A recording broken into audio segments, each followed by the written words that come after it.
नमस्कार मित्रांनो, स्वागत आहे मित्रांनो बिग बॉस मराठी सीझन 5 आपल्या नवीन व्हिडिओमध्ये तुमचं स्वागत आहे।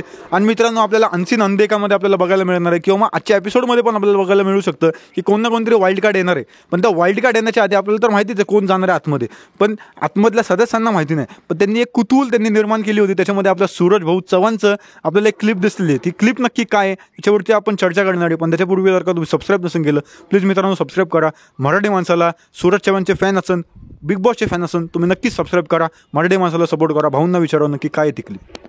नक्की भाऊ, सगळे म्हणत असाल की भाऊ बोलतात आणि तुम्ही हसताय का, तर हसण्यासारखं ते घरात देखील हास्य कल्लोळ झालेलं आहे की असा सीन किंवा असा प्रोमो बाहेर आलेला आहे। आपण बघितलं आहे की तिथे जर कालचा एपिसोड संपला, आजचा चालू झाला आहे किंवा मग अनसीन अनदेखा जर दाखवलं नाही तर सांगता येत नाही किंवा मग आपल्याला रविवारच्या एपिसोडमध्ये बघायला मिळेल मित्रांनो। पण शक्यतो आजच्या एपिसोडमध्ये दाखवू शकतात, कारण वाईल्ड कार्ड मला असं वाटतं की थोडा उशिरा एंट्री घरामध्ये होऊ शकते। म्हणजे आजचा एपिसोड संपता असं काहीतरी असू शकते, म्हणजे अगदी अर्धा तास बाकी वगैरे, मग त्याच्यामध्ये ते नॉमिनेटचा वगैरे टास्क होऊ शकतोय।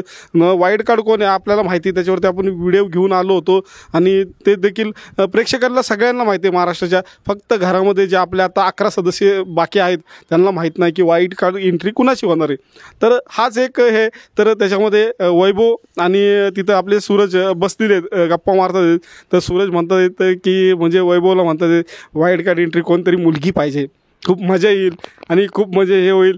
तर वैभव अंकिताला म्हणतात की अंकिता हा बघ काय म्हणतोय सूरज, तर अंकिता म्हणते काय, तर हा म्हणतोय की वाईल्ड कार्ड एंट्री म्हणून कोणतरी मुलगी पाहिजे। तर सूरज आपला एकदम म्हणजे बघण्यासारखा सीन आहे की एकदम लाजतोय की कसं तरी त्याला एकदम ह्याच्यासारखं झालं। तर मग अंकिता म्हणते की अंकिता पॅडीदादांना लावत होते की मालवणीमध्ये पॅडीदादा सूरज काय म्हणतोय बघा, ह्याच्यासाठीच आपण ह्याला हे केलं होतं का किंवा काही गोष्टी। तर पॅडीदादा आल्यानंतर मग विचारतात, तर तो मागचा सीन सांगतात की हा म्हणतोय कोणतरी मुलगी येणार आहे, कोणतरी वाईल्ड कार्ड म्हणून येणार आहे।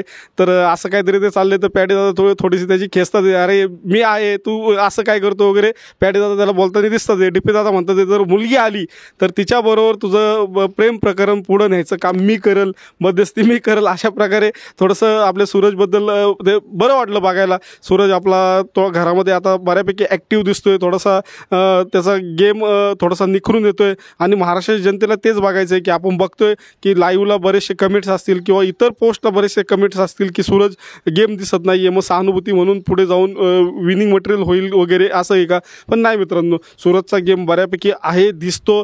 टास्कमध्ये आपण जसं बघतो की त्याचं भरपूर हे आहे, त्याचे डायलॉग इतके फेमस झाले आहेत, तो इतका फेमस झाला आहे, त्याचे काही व्हिडिओज त्याचे डायलॉग त्याच्यावरती इतके तयार झालेले आहेत। तर हे प्रेम नाही तर काय, मग हे घरामध्ये काम नाही तर काय, मग घरामध्ये दिसणं नाही तर काय, मग इतकं महाराष्ट्राने डोक्यावरती घेतलेलं व्यक्तिमत्व आहे, हे बघायला बरं वाटतं। भाऊ तुम्हाला काय वाटतं त्याच्याबद्दल? नक्कीच बरोबर आहे। सूरज भाऊ चव्हाण ह्याचा लग्नाची जबाबदारी ही सगळ्या घरच्यांनी घेतलेलीच आहे आणि चांगलं वाटते, सगळे घरचे त्याला सपोर्ट करतात ते। आणि पहिल्या काही आठवड्यात त्याला सपोर्ट नव्हतं, पण आता जेव्हा प्रेक्षकांचं त्याच्यावरती प्रेम बघून सगळे त्याला सपोर्ट करतात, वैभव चव्हाण खास करून तो पण त्याला सपोर्ट करतोय, त्याच्यासोबत तो बसताना दिसतोय। पण जसं सूरजचा तुम्ही उल्लेख केला तसंच मला वाटतं आर्या पण एका मुलाच्या शोधात आहे आणि आर्या पण की कोण ना कोणतरी वाईल्ड कार्ड येणार आहे। जान्हवी आपण बघितलं की जान्हवी म्हणते की बिग बॉस वाईल्ड कार्डच्या ह्याच्यामध्ये ही पण ह्याच्यामध्ये ती सकाळपासून जे डोळ्यावरती हात ठेवूनच बसलेली आहे। पण हिला माहीत नाही की जो संग्राम भाऊ चौगुले जो आतमध्ये जाणार आहे तो मॅरिड आहे ऑलरेडी। आणि तुम्ही मित्रांनो जर का संग्राम भाऊ चौगुले यांच्यावरती एक व्हिडिओ केलेला आहे की त्यांनी कोणाकोणाला नॉमिनेट केलेले, नॉमिनेट कोण झाले असे 5 सदस्य आहे, त्याचा व्हिडिओ आम्ही बनवला आहे, तुम्ही नक्कीच तो जाऊन बघा। सूरज भाऊ चव्हाणचे तुम्ही फॅन असाल तर नक्कीच लाईक करा। धन्यवाद मित्रांनो, जय हिंद, जय महाराष्ट्र।